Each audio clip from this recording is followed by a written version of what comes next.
नमस्कार मित्रांनो. मर्दुंकी पराक्रम गाजवण्याची वेळ आली आहे धनुराशीकरता. आपल्या राशीचे सगळ्यात महत्त्वपूर्ण ग्रह रवी, मंगळ आणि त्याच्या जोडीला बुध, शुक्र हे तुमच्या तृतीय स्थानामधून पराक्रम स्थानामधून भ्रमण करणार आहे. आतापर्यंत मनामध्ये जोपासलेली जी काही स्वप्न होती, जे काही प्लान होते, ते प्रत्यक्ष रूपात येण्याची वेळ आता आलेली आहे. अर्थात तुमचा मूड, कॉन्फिडन्स, एनर्जी ही जबरदस्त ह्या महिन्यामध्ये दिसून येणार आहे. परंतु या जोडीलाच तुमच्या तृतीय स्थानामध्ये राहू सुद्धा भ्रमण करत आहे. रवी, बुध, शुक्र हे तिन्ही ग्रह राहूच्या युतीत सुद्धा जाणार आहेत. त्यामुळे कोणत्या गोष्टी आहेत की ज्यामध्ये तुम्हाला काळजी घ्यायला हवी. मुळातच राहू जो ग्रह आहे तो थोडासा भ्रमित करतो. गोष्टी थोड्याशा वेगळ्या प्रकारे दाखवतो. अंदाज चुकू शकता. निर्णय चुकीचे ठरू शकतात. मग अशा कोणत्या गोष्टीत की ज्यावर लक्ष देणं गरजेचं आहे, अशा कोणत्या गोष्टी आहेत की ज्या प्रत्यक्ष करायला हव्यात, काही गोष्टी टाळणं सुद्धा गरजेचं राहील. या सर्व संदर्भातली खुलासेवर चर्चा आपण या व्हिडिओमध्ये करणार आहोत. तर सुरुवातीला आपण चर्चा करू की तुमचं जे स्वास्थ्य आहे, मानसिक किंवा शारीरिक, हे नेमकं कशा प्रकारचं राहील.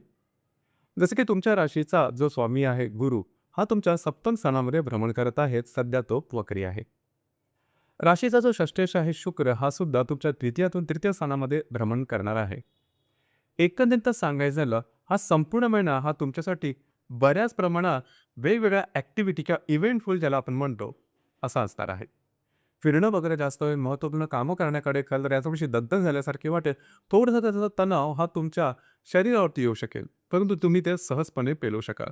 मुळातच तुमच्यामध्ये जबरदस्त अशी ऊर्जा असते आणि ती ऊर्जा योग्य मार्गाने त्याचा विनियोग करणं हे मात्र तुमच्या हातात आहे. अर्थात निर्णय तुम्ही कसे घेता यावर सर्व काही अवलंबून आहे. मगाशी सांगितल्याप्रमाणे राहू हा कदाचित तुम्हाला मिसगाईड करू शकतो. म्हणून कुठलाही निर्णय घेण्याच्या आधी स्वतःला थोडा वेळ द्या.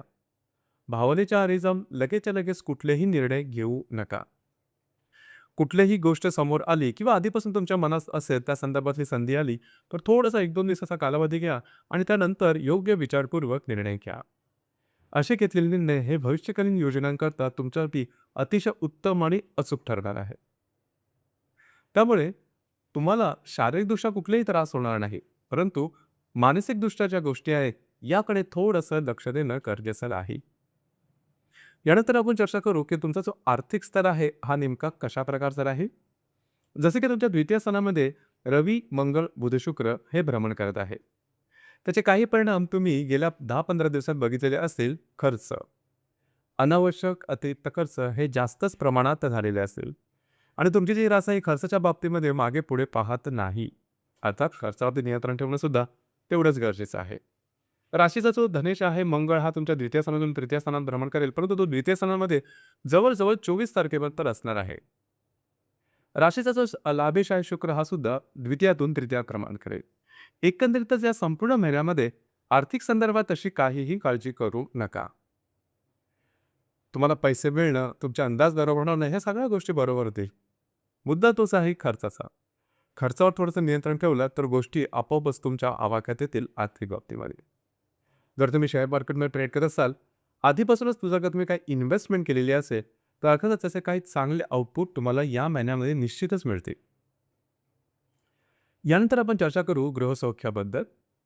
राशीचा जो चतुर्थेश आहे गुरु, हा गुरु तुमच्या सप्तमात भ्रमण करतोय. सध्या तो वक्री आहे आणि चतुर्थामध्ये शनी आणि नेपच्यून याचं सुद्धा भ्रमण आहे. काळजी करू नका. घरातलं जे वातावरण आहे ते अतिशय उत्तमच असणार आहे. घरातल्या व्यक्तींमध्ये नातेसंबंध चांगले राहतील, सदृढ राहतील. वास्तूच्या संदर्भातली महत्त्वपूर्ण कामं जर तुम्हाला करायची असेल तर या महिन्यात तुम्ही जरूर करू शकता.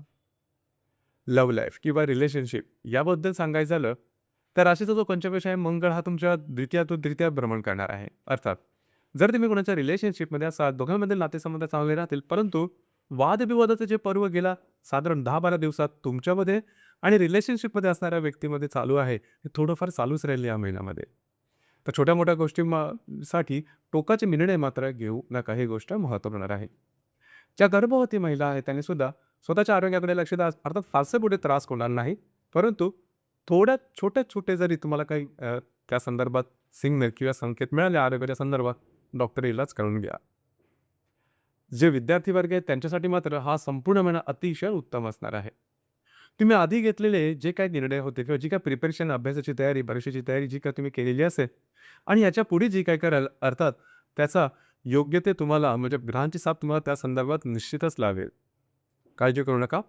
परंतु याचा अर्थ असा नाही की तुम्ही हातावर हात धरून मस्तपैकी वेळ वाया घालवू द्या. तसं करू नका. आणखीन थोडासा त्या संदर्भात प्रिपरेशन योग्य तऱ्हेने करा. नक्कीच तुम्हाला ग्रहांची साथ ही मिळणार आहे. वैवाहिक जीवनाबद्दल सांगायचं झालं तर राशीचा जो सप्तमेश आहे बुध हा तुमच्या द्वितीय स्थानामध्ये भ्रमण करत आहे. हां, या महिन्याच्या म्हणजे फेब्रुवारीच्या 4 तारखेनंतर तृतीय स्थानामध्ये सुद्धा भ्रमण करणार आहे. आणि तुमच्या सप्तममध्ये गुरुचं भ्रमण आहे. थोडंसं तुम्ही बघितलेलं असेल, की गेल्या 15 दिवसामध्ये वैवाहिक जोडीदाराच्या आरोग्या संदर्भातले काही त्रास किंवा दोघांमध्ये थोडे छोटे-मोठे खटके उडालेले असतील. आता या सर्व गोष्टी नॉर्मल होणार आहेत, काळजी करू नका. तुमच्यामध्ये आणि वैवाहिक जोडीदाराचे नातेसंबंध सुमधुर अशा प्रकारचे राहतील. खास करून धनु राशीच्या ज्या व्यक्ती विवाह आहे त्याच्याकरता हा संपूर्ण जो महिना आहे हा अतिशय उत्तम असणार आहे. अपेक्षेप्रमाणे स्थळ विवाह जुळणं, प्रत्यक्ष विवाह होणं अशा प्रकारचे काही अनुभव सुद्धा धनुराशीच्या व्यक्ती या फेब्रुवारी महिन्यामध्ये येणार आहेत. यानंतर आपण चर्चा करू करिअर. राशीचा जो दशमेश किंवा कर्मेश जो आहे बुध हा तुमच्या द्वितीयात भ्रमण करत आहे आणि तो नंतर तृतीयात सुद्धा दिनांक 4 तारखेनंतर जाणार आहे. इथे जे तुमचं कार्यक्षेत्र आहे त्या संदर्भात या महिन्यामध्ये थोडीशी धावपळ करावी लागेल. दगदग झाली सारखे वाटेल, परंतु तुमचे निर्णय अचूक ठरते किंवा गोष्टी तुमच्या अपेक्षेप्रमाणे होताना दिसते. असं सुद्धा वाटू लागेल की या महिन्यामध्ये म्हणजे तुमची जी प्रगती आहे त्याच्याकडे बघून साधारणतः जे गुप्त शत्रू आहे, तोंडाने खूप चांगले बोलतात परंतु मागून काय करतात, अशा व्यक्तींचा थोडाफार त्रास होऊ शकेल. परंतु त्याचा सरळ परिणाम हा स्वतःवरती होऊ देऊ नका. यानंतर आपण चर्चा करू ग्रहयोग आणि त्याचे मिळणारे प्रभाव परिणाम नेमके कशा प्रकारचे असतील. दिनांक 8 तारखेला हर्षल आणि शुक्राचा केंद्रयोग होणार आहे. आरोग्याकडे लक्ष द्या. छोटे मोठे त्रास आरोग्याचे वगैरे दिसून येतील.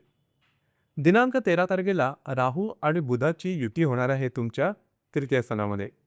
लक्षात घ्या, राहू तुमच्या तृतीयात भ्रमण करतो आहे आणि त्याच्याबरोबर तृतीयातील हे जे भ्रमण करणारे बुध, रवी आणि शुक्र हे तिन्ही युतीत जाणार आहेत आणि हे जे ग्रह आहेत हे तुमच्या मानसिकतेवरती बऱ्याच प्रमाणात सखोल परिणाम करतात. त्यामुळे स्वतःची जी मानसिकता आहे, भावना आहेत याच्यावरती कंट्रोल ठेवा. इतर कोणी काही सांगतो आहे किंवा भावनेच्या आधारे किंवा फक्त आणि फक्त रिस्क याच्या नावाखाली चुकीचे निर्णय मात्र घेऊ नका, फसून जा. मग एवढे सर्व ग्रह जे तुमच्या साथीला आलेले आहेत त्याचा काहीही फायदा होणार नाही. कुठल्याही विषयावरती निर्णय घ्यायचा झाला तर थोडासा एक दिवस थांबा, 1-2 दिवस स्वतःला द्या आणि त्यानंतर तुमचे निर्णय ठरवा. आणि निर्णय हे भावनेपेक्षा प्रॅक्टिकल असणं किंवा व्यवहार्य असणं जास्त गरजेचं आहे, जेणेकरून भविष्यामध्ये तुमचे अंदाज चुकणार नाहीत. तर साधारण 13 तारखेला होणारा तृतीयातील राहू बुधाची जी युती आहे ही तुमच्या निर्णयावरती परिणाम करणारी ठरेल, त्याकडे लक्ष द्या. 16 तारखेला रवी आणि हर्षाचा केंद्रयोग होणार आहे. थोडंसं आरोग्याच्या संदर्भातलं काळजी घेणं गरजेचं राहील. राहू शुक्राची युती ही परत तुमच्या तृतीयात होणार आहे. जे तुमचं कार्यक्षेत्र आहे त्या संदर्भातले निर्णय थोडेफार चुकू शकते. दिनांक 20 तारखेला शनी आणि नेपच्यूनची युती ही तुमच्या चतुर्थात होणार आहे. घरातील ज्या मोठ्या वडीलधाऱ्या व्यक्ती असतील किंवा खास करून वयोवृद्ध व्यक्ती असेल त्यांच्या आरोग्याकडे या दरम्यान लक्ष देणं गरजेचं आहे. छोटे मोठे आरोग्याचे त्रास वगैरे निर्माण होऊ शकतील. दिनांक 22 तारखेला शुक्र आणि गुरुचा जो त्रिकोण योग आहे हा होणार आहे सप्तम आणि तृतीय स्थानातून. हा अतिशय शुभफलदायी अशा प्रकारचा योग आहे. खास करून ज्या विवाहसुख मंडळी आहेत धनुराशीच्या त्यांच्यासाठी हा जो योग आहे अतिशय महत्त्वपूर्ण आहे. विवाह होणं, विवाहाच्या संदर्भात काही चांगल्या घटना समोर येणं अशा प्रकारचे चांगले अनुभव तुम्हाला निश्चितच या महिन्यामध्ये मिळू शकतील. ज्या विवाहित व्यक्ती आहेत त्यांच्याकरता सुद्धा वैवाहिक जोडीदारावर कुठे बाहेर फिरायला जाणं, चांगला वेळ स्पेंड करणं, तुमच्या दोघांमध्ये जे नातेसंबंध हे अधिक दृढवत होणं अशा प्रकारचे अनुभव निश्चित येतील. दिनांक 27 तारखेला मंगळ आणि हर्षलचा केंद्रयोग तृतीय आणि षष्ठ स्थानामधून होणार आहे. तर खास करून लव्ह लाईफमध्ये छोटे मोठे काही त्रास या दरम्यान होऊ शकतील. 28 तारखेला होणारा रवी आणि राहूची जी युती आहे ही अतिशय महत्त्वपूर्ण आणि अशुभ फलदायी आहे. तुमच्या तृतीयात हा योग होणार आहे. लक्षात घ्या, कुठल्याही प्रकारचे निर्णय घेताना काळजी घेणं अत्यंत गरजेचं आहे. मग ते कार्यक्षेत्र असेल, लव्ह लाईफ असेल, सोशल लाईफ असेल किंवा स्वतःच्या नाद संबंधामध्ये. चुकीचे निर्णय मात्र घेऊ नका. वाहवत जाऊ नका. इतरांच्या प्रभावामुळे स्वतःचे निर्णय मात्र बदलू नका. ही गोष्ट फार महत्त्वपूर्ण राहील. कारण या महिन्यामध्ये सूर्यग्रहण सुद्धा आहे. 17 तारखेला जी अमावास्या आहे त्या दिवशी सूर्यग्रहण सुद्धा आहे. अर्थात हे भारतामध्ये दिसणारं नसलं, तर त्याचे छोटे-मोठे प्रभाव मात्र तुम्हाला दिसून येऊ शकतील. त्या संदर्भात काळजी घ्या. या महिन्याची जी पौर्णिमा आहे ती 1 तारखेला आहे आणि अमावास्या किंवा सूर्यग्रहण जे आहे हे 17 तारखेला आहे. या संदर्भात कुठल्याही प्रकारची महत्त्वपूर्ण निर्णय, कागदोपत्री व्यवहार, कमिटमेंट, प्रॉमिसेस किंवा वादविवादात जाणं टाळणं अत्यंत गरजेचं राहील. या संपूर्ण महिन्यामध्ये तुमच्यातली एनर्जी, ऊर्जा, उत्साह हा इतका जबरदस्त असेल, की कदाचित इतरांवरती तुम्ही हावी होऊ शकाल. वादविवाद होऊ शकेल. त्याचं पर्यवसन तुम्हाला त्रासदायक गोष्टींमुळे सुद्धा होऊ शकेल. त्या संदर्भात काळजी घेणं अत्यंत गरजेचं राहील.